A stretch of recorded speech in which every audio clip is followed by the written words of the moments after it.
शेर हूँ इस आर्मी में। मैडम रूल रेगुलेशन चलता है, कोई शेर नहीं। आप मेरे हस्बैंड में कास्ट के बारे में आप काफी जानकारी लेके बोले कि जहाँ भी जाते हो फन्ने खा बन के ऐसे बोल रहे हैं। आप शायद उनसे मिलेंगे तो आप शायद तब नहीं बोलेंगे सर। आप सुना से नहीं बातें करके आप ऐसा बोल सकते हैं, आप बोल सकते हैं सर, आप बोल सकते हैं सर। आप सुनी सुनाई बातों को सुन के आप बोल सकते हैं, लेकिन जब मेरे हस्बैंड से मिलेंगे तब नहीं बोलेंगे आप।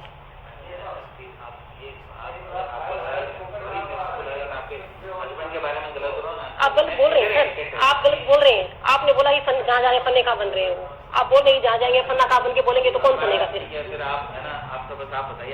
इतनी डिप्रेशन में आ चुके हैं कि मैं 20 साल इतनी नौकरी की है और मैंने एक सच्चाई की सर, उनका सर्विस मैटर नहीं है, वो कोई अपने स्वार्थ के लिए नहीं घूम रहे कि मुझे प्रमोशन दे दो। वो एक फ्रेश चोरियां हो रही है, इतनी बड़ी गलत गतिविधियां हो रही है, उनके खिलाफ बोल रहे हैं। ये पूरे आर्मी का मैटर है सर, वो अपने पर्सनल स्वार्थ में नहीं। जय हिंद साथियों, नमस्कार। मैं नायशदास सुरेंद्र सिंह।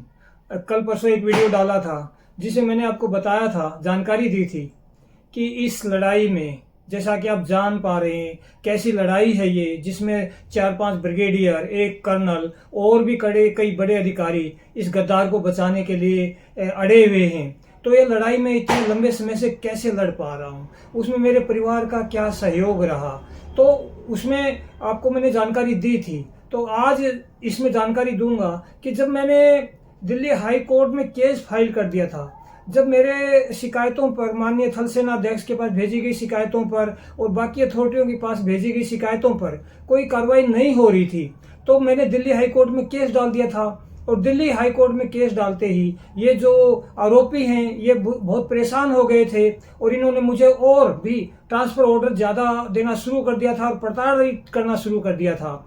और उस वजह से फिर मैं दिल्ली आर्मी हेडक्वार्टर में गया था माननीय थल सेना अध्यक्ष से मिलने। और मैं वहां जब गया तो मुझे, जब मैंने बताई सारी कहानी, तो मुझे 2 दिन अटैच कर लिया गया था दिल्ली के अंदर ही। लेकिन फिर इस गद्दार ने अपने प्रभाव से मुझे वहां से बंदी बनवा दिया और 2 जवानों से बंदी बनाकर जेल के ले जाने की कोशिश हुई थी। फिर मेरे परिवार ने भी विरोध किया। मेरे साथी जो थे जिनके थ्रू मुझे बंदी बनवाया था, तो उन्होंने मुझे छोड़ दिया था। और फिर मैं अपने घर आके माननीय थल सेना अध्यक्ष, डिफेंस मिनिस्टर को बहुत सी चिट्ठियां लिखी थी और मैम ने आवा अध्यक्ष के पास बहुत चिट्ठियां लिखी थी कि एक आवा अध्यक्ष जो होती है, जो फौजी परिवारों के दुखों को सुनने के लिए काफ़ी बताया जाता है कि वेलफेयर होता है और फौजियों का परिवार वो सेना अध्यक्ष का परिवार माना जाता है। तो उसके थ्रू, उसको मानते हुए मैं आर्मी हेडक्वार्टर में गई और आवा अध्यक्ष से मिलने के लिए अपना जो हमारे साथ गलत हो रहा था, क्योंकि मैंने इसकी गद्दारी और चोरी के विरोध में मैं लगातार फाइट कर रहा था और ये मुझे लगातार कुचलने की कोशिश कर रहे थे। तो मैं वहाँ गई थी। आप बताएं।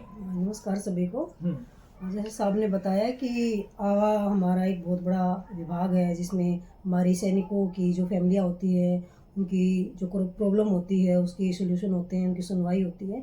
मैंने भी सुना था जब मैं साथ में रही थी कि हमारी आवा मैम है, वो बहुत बड़ी है, कोई भी दिक्कत होती है हम उसके सामने रख सकते हैं और उसका हल करेंगी। और इसी उम्मीद के साथ जब साहब के साथ ये हो रहा था, लगभग 1-1.5 साल हो गया था ये सब चलते हुए, तो मुझे ध्यान था कि हाँ, आवा में अगर मैं जाऊंगी तो वहाँ मेरी सुनवाई होगी। तो मैंने वहाँ लिखित में पत्र दिए थे कई बार, तो मुझे वहाँ फिर मैं वहाँ गई थी। तो उस टाइम जब मैं गई थी तो मुझे उम्मीद थी पूरी कि हाँ, आवा में मेरी सुनवाई होगी और कुछ न कुछ रास्ता ज़रूर निकलेगा, कि कुछ न कुछ न्याय ज़रूर मिलेगा। लेकिन जब मैं गई वहाँ पर और बुलाए, वहाँ के जो अधिकारी वहाँ बैठते हैं, आवा मैम के नीचे जो उनका विभाग होता है, जो अधिकारी बैठते हैं, ज्वाइंट डायरेक्टर थे, ज्वाइंट डायरेक्टर जो हैं, वो बैठे थे वहाँ पर। मैंने अपनी बात रखी और उन्होंने सुनी और वहाँ पर मैंने देखा कि ये जो हम सुनते आए थे उसके बिल्कुल उल्टा है। उसके जो आप उम्मीद लगा के, तो जो आप लोग भी यही सोचते हैं कि आवा में जाते हैं तो वहाँ वो सुनवाई होती है, और मैं भी यही सोच रही थी। जो मैं गई तो और वहाँ का देखा तो बिल्कुल इसके उल्टे है। सारी चीज़ें सिर्फ फाइलों में होती हैं, बस इधर फाइल बनाते हैं, लिखित में देते हैं, कागज़ों को, लेटरों को इधर उधर डिपार्टमेंट घुमा फिरा के वहीं भेज देते हैं जहाँ पे जिसके खिलाफ आप आवाज़ उठा रहे हैं, जिसके खिलाफ आप, जो आपके साथ गलत कर रहा है, उसे घुमा फिरा के उधर ही भेज देते हैं। सब फाइलों में होता है सारा काम, ग्राउंड पे कोई काम नहीं होता, ग्राउंड पे कोई कार्रवाई नहीं होती, किसी न्याय नहीं मिलता। जब मैं गई थी तो वहाँ मेरे को कई 2-3 और महिलाएं मिली जो आई हुई थी, जो किसी न किसी वजह से परेशान थी और मुझे बता रही थी कि हम कम से कम कोई 3-4 साल से, कोई 2 साल से धक्के खा रही है हवा के और कोई सुनवाई नहीं होती। सिर्फ ऑफिस हैं, कल रख बैठे हैं, सिर्फ फाइलें भरने में लगे हुए हैं, कोई ग्राउंड पे कोई कार्रवाई नहीं होती, ये मैंने देखा। और जब मैं वहाँ गई तो फिर वहाँ को बताया ही था कि कुछ अधिकारी जो अच्छे थे, जो मदद करना चाहते थे, उन्होंने मेरी हेल्प के लिए मुझे फ़ोन दिया कि आप रिकॉर्ड कर लें और उसी दौरान मैंने ये रिकॉर्ड किया जो आप सुनेंगे अभी। तो ये आपको ये सुना देते हैं दोस्तों। आप सभी जानते हैं उधर आर्मी हेडक्वार्टर के अंदर कोई भी फ़ोन जाना पॉसिबल नहीं होता, तो वहाँ 2 अधिकारी ऐसे थे जो हमारे केस को जान रहे थे। उन्होंने मैम को फ़ोन भी प्रोवाइड किया और उनकी संवेदनाएं भी मेरे परिवार के साथ थी। तो आप ये रिकॉर्डिंग सुने, फिर आपको समझ में आएगा कि किस प्रकार अधिकारी या कि मैडम को इधर उधर टरकाते रहे और क्या क्या बातें हुई। लगभग 8 घंटे की रिकॉर्डिंग है पड़ी है, लेकिन उसमें से आपको शॉर्ट करके सुना रहे हैं और आपको उस जानकर अंदर की सच्चाई पता चलेगा। आप फौजी परिवार हैं, आप हमारे देश के सारे नागरिक हैं, आपको पता होना चाहिए कि अंदर की सच्चाई है क्या।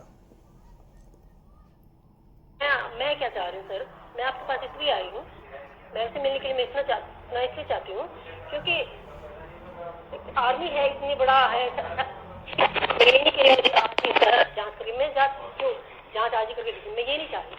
जाँच की दूसरी साइड में जो ग्राउंड को पे मेरे हस्बैंड के साथ हो रहा है, मैं वो बोल रही हूँ।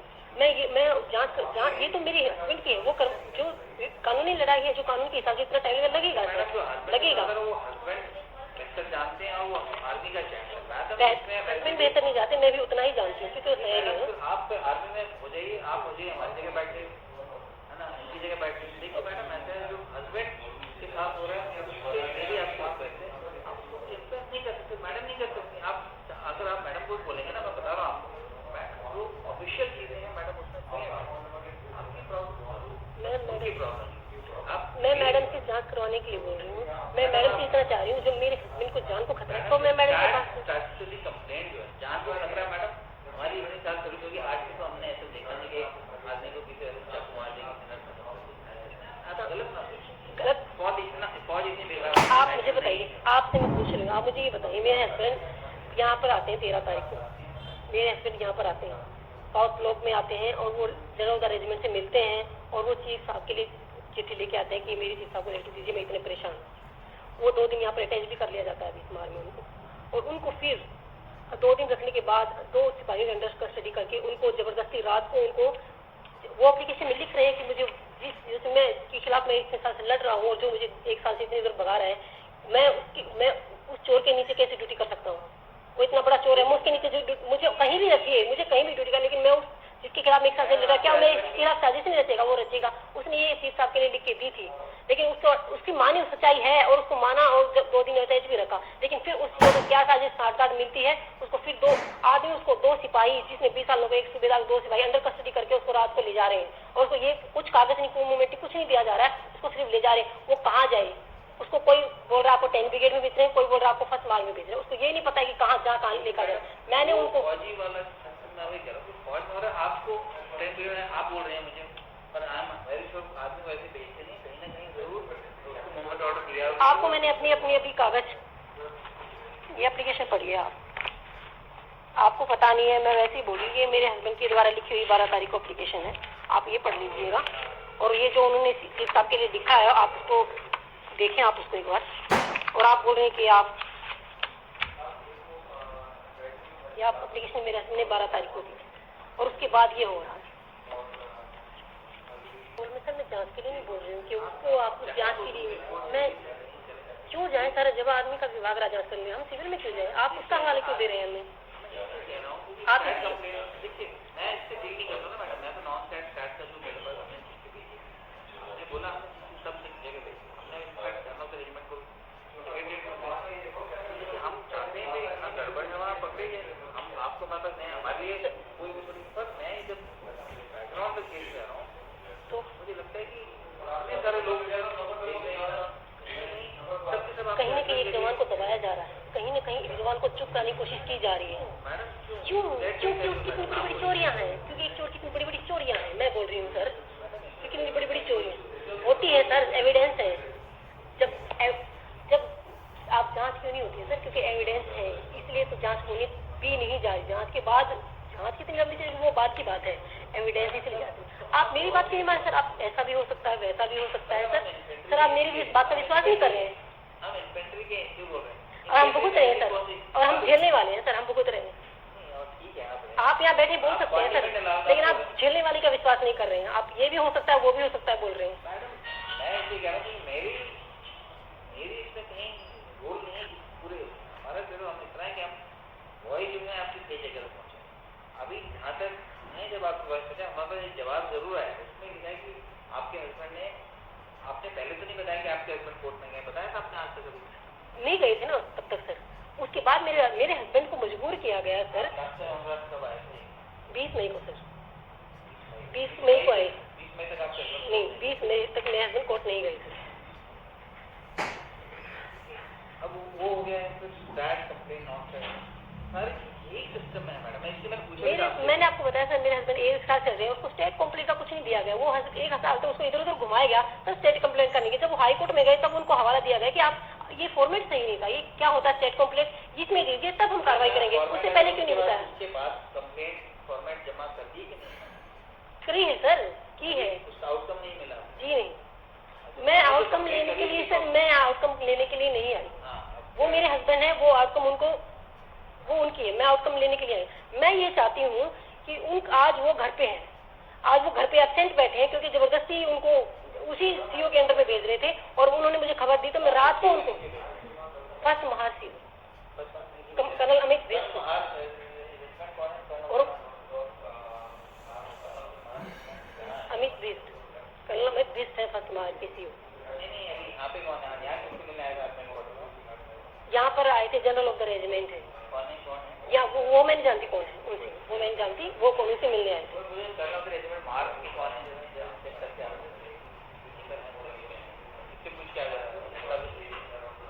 अभी कॉल क्लियर कर देना। ठीक है सर।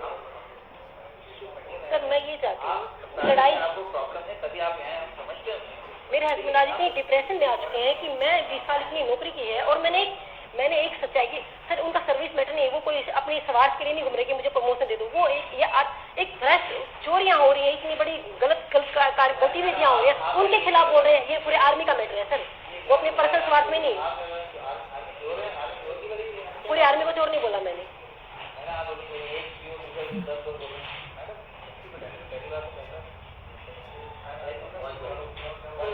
आप बोल सकते हैं, आप बोल सकते हैं सर, आप बोल सकते हैं सर।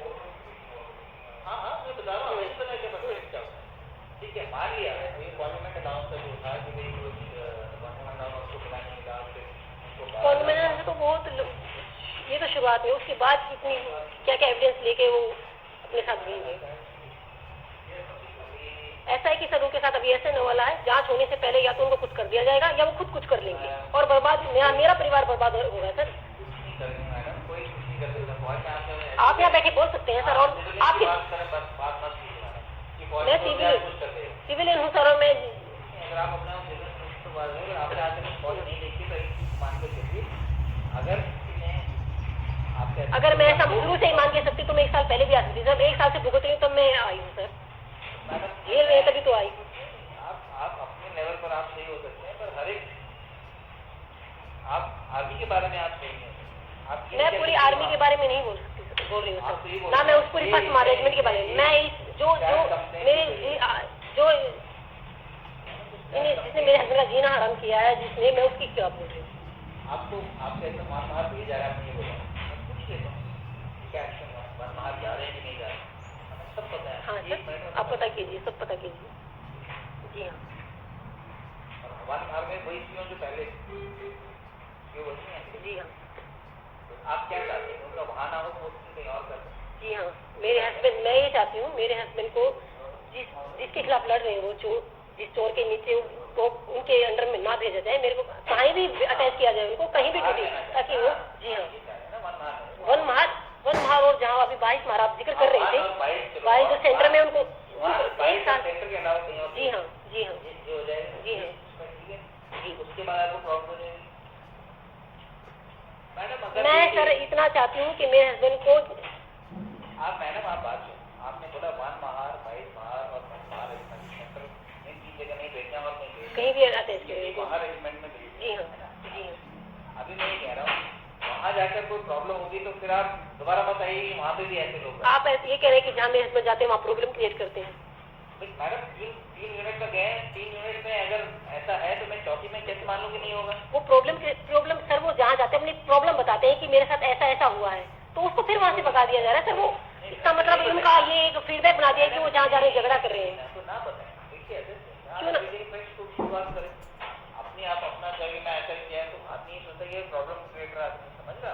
आप आज हमारे पास आए आज आप कहीं और जाते हैं आपका फिट हो नहीं है वो मैडम है ना छोटी है एग्जाम्पल के तौर पर पीछे बढ़ जाते हैं।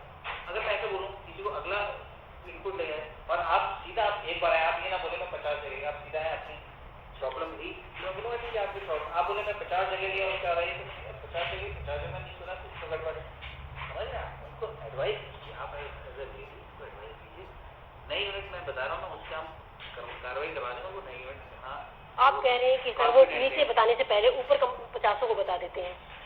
शुरू से ही बताना शुरू किया है सर। समस्या का समाधान शुरू से ही करते आ रहे हैं कंप्लेन। आप चाहते हैं कि आपके हस्बैंड से कोई और यूनिट ले आप चाहते हैं कि आपके हस्बैंड से कोई और यूनिट ले वहाँ करवा दें एक कोई आपको बस कंसर्न आपकी है। दूसरा है अपने हस्बैंड के बारे में आप चाहते हैं कि मतलब हम वो जाके सब जगह बता देंगे शुरू में उनको आप एडवाइस परिवार भूल जाओ क्या भूल जाए सर क्या बोलने के लिए बोले आपने पुरानी 3 यूनिट में जो किया है जो हुआ है उसको नई यूनिट में मत बताओ ऐसे मतलब मत बोलो कि मैं ये हूँ मैं वो कर दूंगा। नई शुरुआत करो मेक अ न्यू बिगनिंग और उसके बाद जैसा आपको जहाँ लगे सब वहाँ ऐसा सब जरूरत नहीं जाके मैं बोलूँ मैं बनने का मैं शेर हूँ इस आर्मी में मैडम रूल रेगुलेशन चलता है कोई शेर नहीं। आप मेरे हस्बैंड में कास्ट के बारे में आप काफी जानकारी लेके बोले कि जहाँ भी जाते हो फन्ने खा बन के ऐसे बोल रहे हैं। आप शायद उनसे मिलेंगे तो आप शायद तब नहीं बोलेंगे सर। आप सुना से नहीं बातें करके आप ऐसा बोल सकते हैं आप बोल सकते हैं ऐसा आप बोल सकते हैं सर। आप सुनी सुनाई बातों को सुन के आप बोल सकते हैं लेकिन जब मेरे हस्बैंड से मिलेंगे तब नहीं बोलेंगे आप।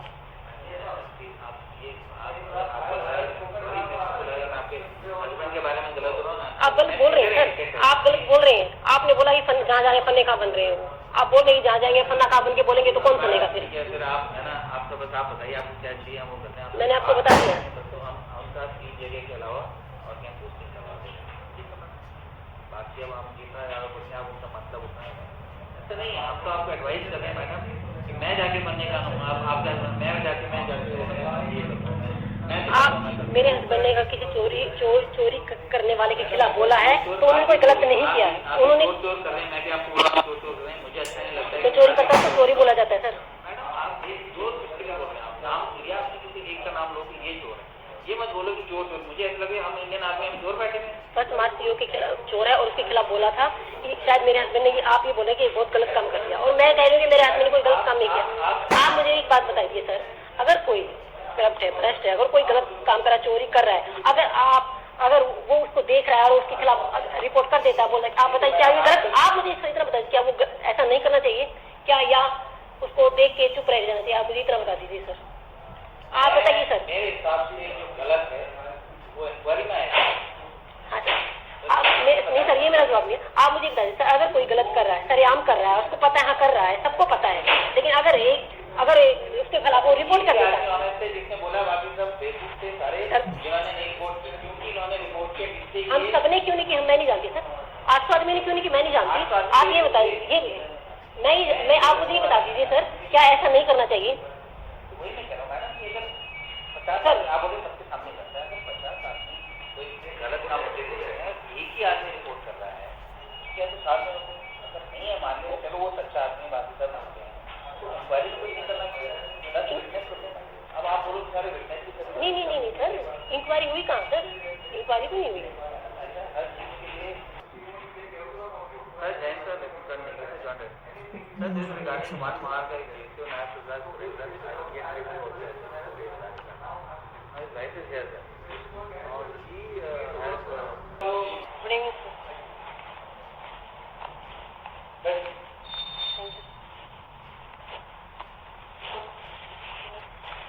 मैं उनको मिला था एक आए थे यहाँ पे आपके मेरा नाम जनरल मनोज ओक है मैं महार रेजिमेंट साथ कर्नल ऑफ रेजिमेंट और साहब मिले थे मेरे को।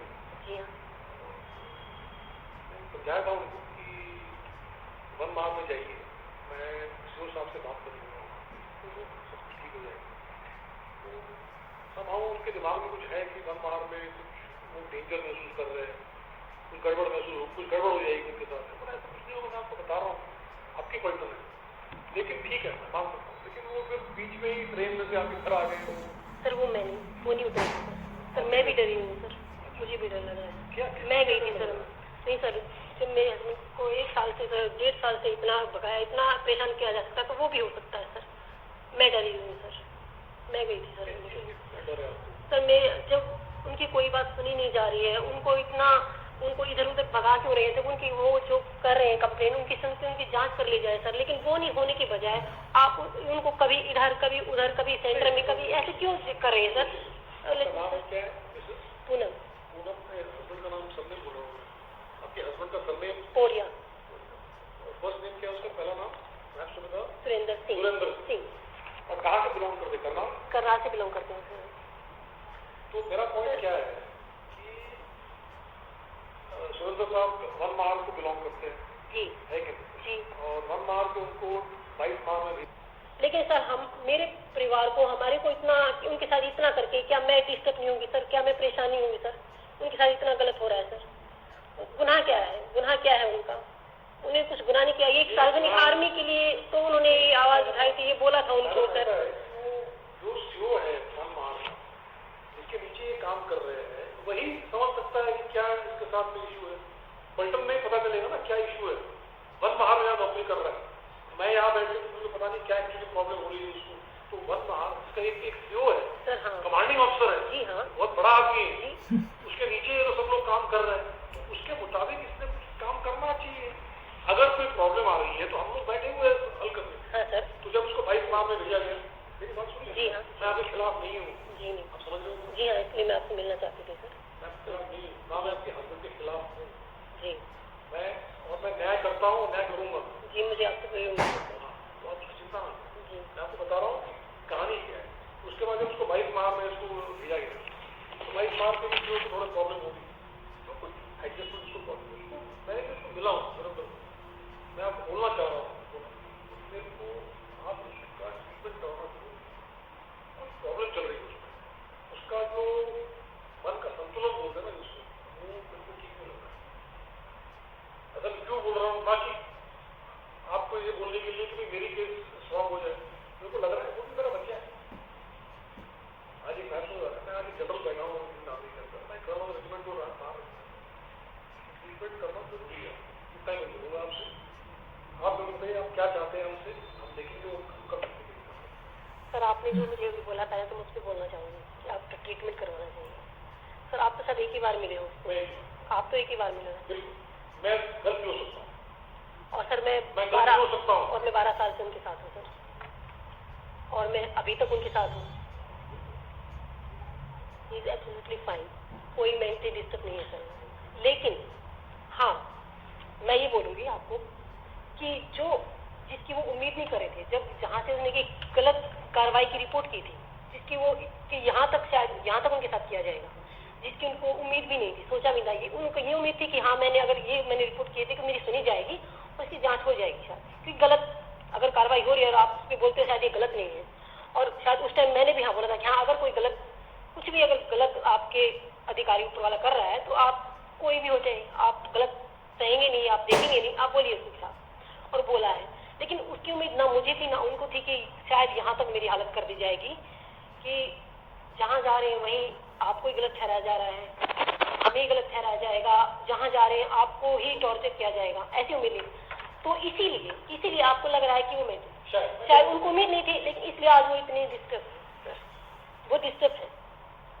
और आज घर पे हैं तो ऐसा नहीं कोई वो सर ऐसे मैं आप उनके बारे में नहीं जानते, वो ऐसे इंसान है जो 1 मिनट भी लेट नहीं हुए हैं आज तक।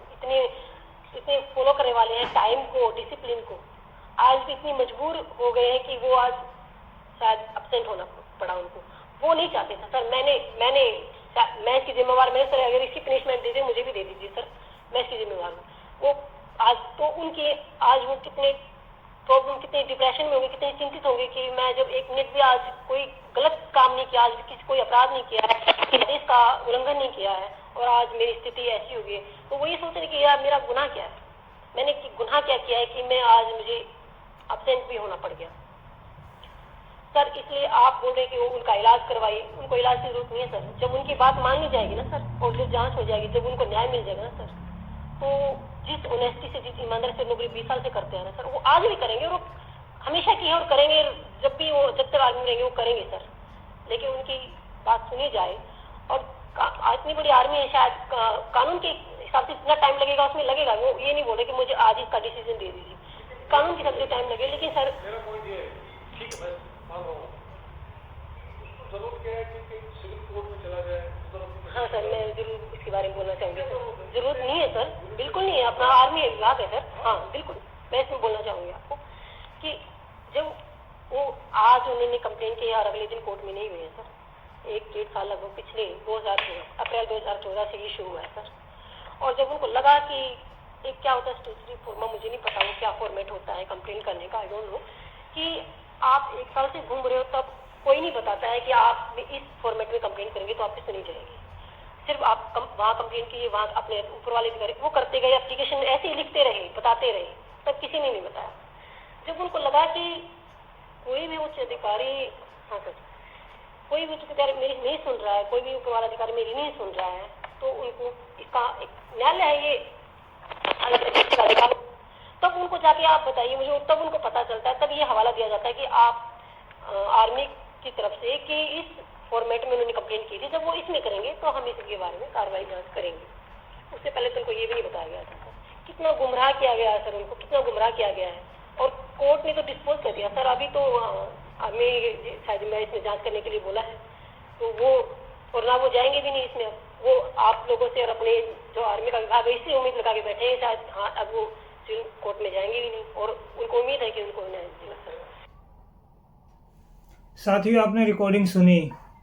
सबसे पहले तो मैं मैम को थैंक्स कहना चाह रहा हूँ और मैं अपने आप को इतना लक्की मानता हूँ कि मेरे को इस प्रकार ऐसा मुझे लाइफ पार्टनर दिया और मेरे को परिवार दिया जिन्होंने मेरी बहुत सपोर्ट की है। नामुमकिन है ये सब करना, लेकिन ये मेरे बिल्कुल कंधे के कंधे साथ मिला के खड़ी रही। जैसे हमारी सेना में एक बड़ी के तरीके से लड़ाई लड़ी जाती है, एक बड़ी सहायको ही बोलते हैं, वो वाला बड़ी नहीं जो लड़ाई में 2 एक साथ जोड़े में रहते हैं हम लोग, LMG 1, 2 बड़ी में हम लड़ाई लड़ते हैं दुश्मन के सामने, सिंगल कोई भी सैनिक की हैसियत नहीं होती। इसी प्रकार मैम ने मेरा साथ दिया है और आपने इनकी ये रिकॉर्डिंग सुनी, किस प्रकार ये major general Mahar regiment group commander Manoj Oak से बात कर रही है और ज्वाइंट डायरेक्टर आवा उसके साथ बात कर रही थी। किस प्रकार वो उस गद्दार को प्रोटेक्शन में डाइवर्ट करने के लिए कोशिश कर रहे थे और मुझे ही इनके सामने अनडिसिप्लिन भी करार देने की कोशिश कर रहे थे कि जहाँ जाता वहीं प्रॉब्लम करता है। साथियों, आप सभी को बता ही चुका हूँ, फर्स्ट महार का कमांडिंग ऑफिसर कर्नल भीष्ट चोरी गद्दारी कर रहा था। वो मुझे वहाँ से ट्रांसफ़र करता है महार रेजिमेंट सेंटर में, सेटिंग करता है रेजिमेंट के अधिकारियों से। वो अधिकारी फिर इसकी सेटिंग की वजह से मुझे परेशान करते हैं, उसी की बात को मनवाने की कोशिश करते हैं कि छोड़ दीजिए। फिर मैं जब नहीं मानता हूँ फिर मुझे 22 महार भेजा जाता है। 22 महार का सीओ भी मुझे कहता है कि साहब छोड़ दीजिए, आपको फौज को सुधारने ठेका लिया है क्या। मैं बोलता हूँ कि मुझे गद्दार को उसके अंजाम तक पहुँचाना है, मेरी ड्यूटी है। तो ये वही बात कर रहा है कि जहाँ जा रहा है वहीं पर प्रॉब्लम क्रिएट कर रहा है, प्रॉब्लम क्रिएटर है। और मैम से बोल रही है कि चोरी के विरुद्ध में, गद्दारी के विरुद्ध में लड़ना अगर पाप है तो फिर तो कोई जवाब नहीं है। वही कह रहे हैं कि सारी पलटन कोई विरोध नहीं कर रही है, सारे लोग विरोध नहीं कर रहे, साहब अकेला फन्ने कहाँ शेर क्यों बन रहा है। यानी सब कुछ आपको मतलब इसी वीडियो से यही पता चला कि अंदर की सच्चाई क्या है और बाहर के ढोल कैसे हैं। और मैं बहुत शुक्रगुजार हूँ कि मुझे सब परिवार दिया और आप जैसे मेरे साथी दिए जो मेरे इस लड़ाई में मुझे सहयोग करने के लिए बिल्कुल तन मन से आप मुझे अप्रिशिएट कर रहे हैं। और मैं सच्चाई पर हूँ और मैं आपको यही प्रॉमिस कर रहा हूँ कि की सच्चाई पर हैं, अपनी सेना और अपने देश की भलाई के लिए इसको आखिरी दम तक लड़ूंगा। आप सभी का बहुत बहुत धन्यवाद। जय, ठीक है ना।